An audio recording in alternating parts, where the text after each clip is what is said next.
बल्लू tiger आ गया, बल्लू आ गया।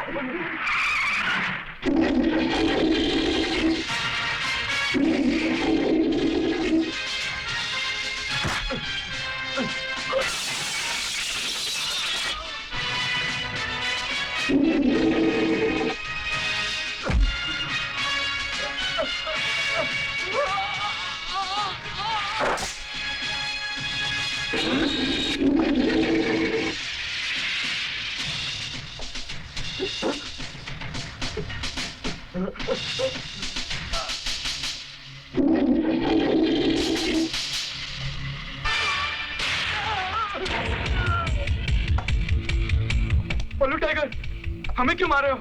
हमारा क्या कसूर है? कुछ नहीं, सिर्फ पुलिस स्टेशन जाकर मेरे खिलाफ कंप्लेन लिखवाना के हमने तुम लोगों को मारा है। और हाँ, वो जो नया एसीपी आया है ना, उसी के पास कंप्लेन लिखवाना। और अगर नहीं लिखवाई तो शाम तक ये दुकानें नहीं रहेंगी, समझ गया?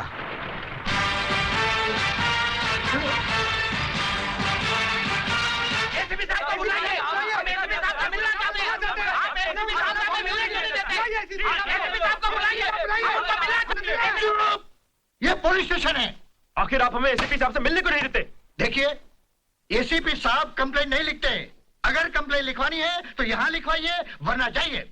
हम एसीपी साहब को मिले बगैर यहाँ से नहीं जाएंगे।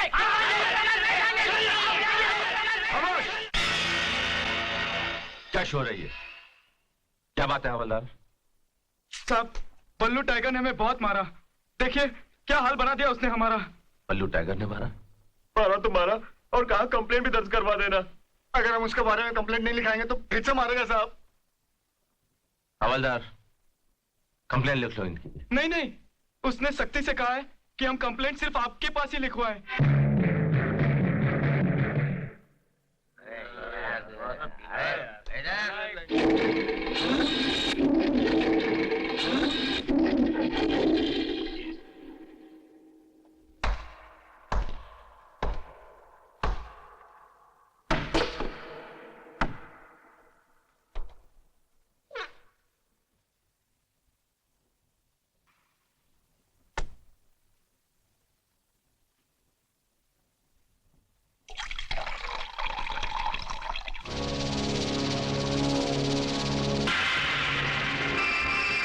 ये वही रुपए हैं बल्लू टाइगर जो तूने क्लब के मैनेजर को दिए थे मुझे खरीदने के लिए।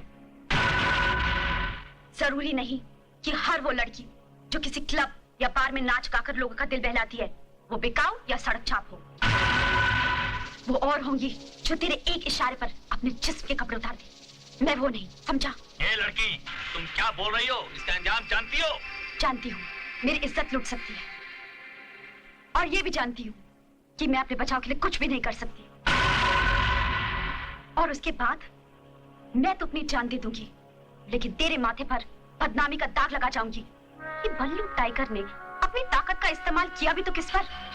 एक बेबस लड़की पर। ये लड़की, तुम्हारी ये मजाल। ए मुस्तफा, छोड़ दे इसे, जाओ।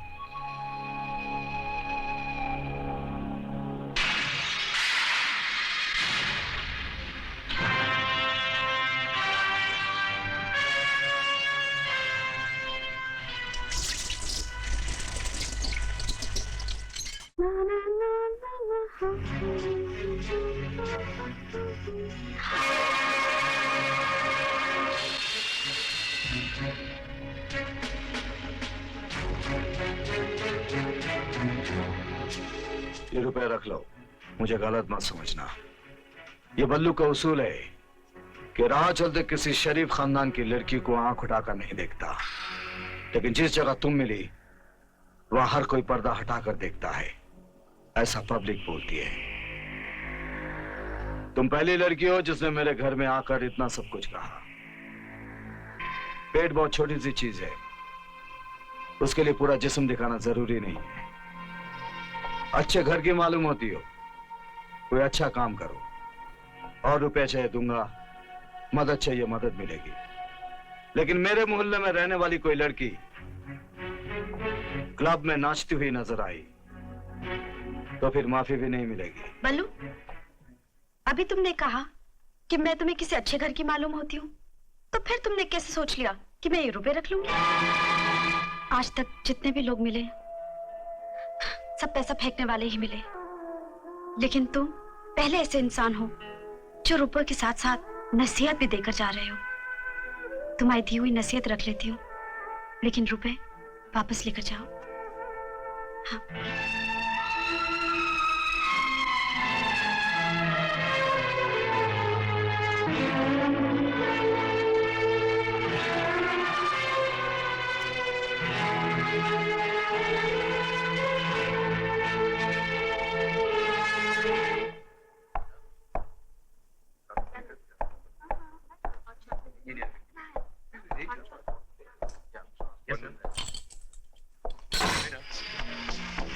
अरे आइए आइए साहब, बैठिए, चाय पीजिए। मैंने तुम्हें वार्न किया था ना, तुम्हारी एक भी कंप्लेंट मेरे पास नहीं आनी चाहिए। उसके बावजूद तुमने लोगों को मारा, उनकी दुकानों को नुकसान पहुंचाया।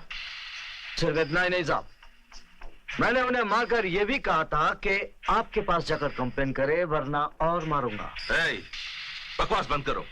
You under arrest. एक मिनट एसीपी साहब, मुझे उम्मीद है आपको अंग्रेजी पढ़ना आती होगी।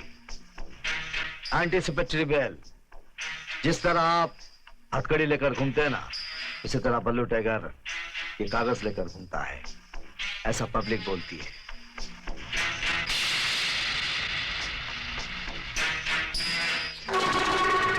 ये पेपर नहीं, लॉलीपॉप है, जो राजनीति की गोद में बैठे हुए तुम जैसे आवारा बच्चों को बड़े प्यार से दिया जाता है। लेकिन जिस दिन मेरे गिरफ्त में आओगे, वो हाल करूंगा कि डॉक्टर भी सोच में पड़ जाएगा कि जख्म पर पट्टी लगाने की शुरुआत कहां से करूं। आपके दिए हुए जख्म पर डॉक्टर सफेद कपड़े की छोटी सी पट्टी लपेटता होगा, मगर मेरे दिए हुए जख्मों के बाद पूरे बदन को सफेद कपड़े से ढकना पड़ता है, ऐसा पब्लिक बोलती है।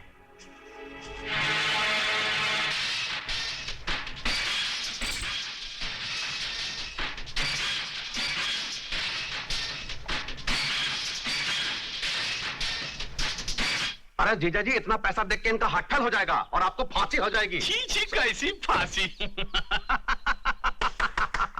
अगर ये काम 3 साल पहले हो जाता तो सरकार जगतपाल की नहीं बख्शी साहब की होती। खैर तेरा है लेकिन दुरुस्त है। जाओ, जिस जिसको खरीदना है खरीद लो बख्शी, और बना लो अपने पोपट। मेरा मतलब है अपनी सरकार। अब होगा ना उसका फुल एंड फाइनल। कमाटी पूरा हम नहीं, वो जगतपाल जाएगा। जरूर जरूर।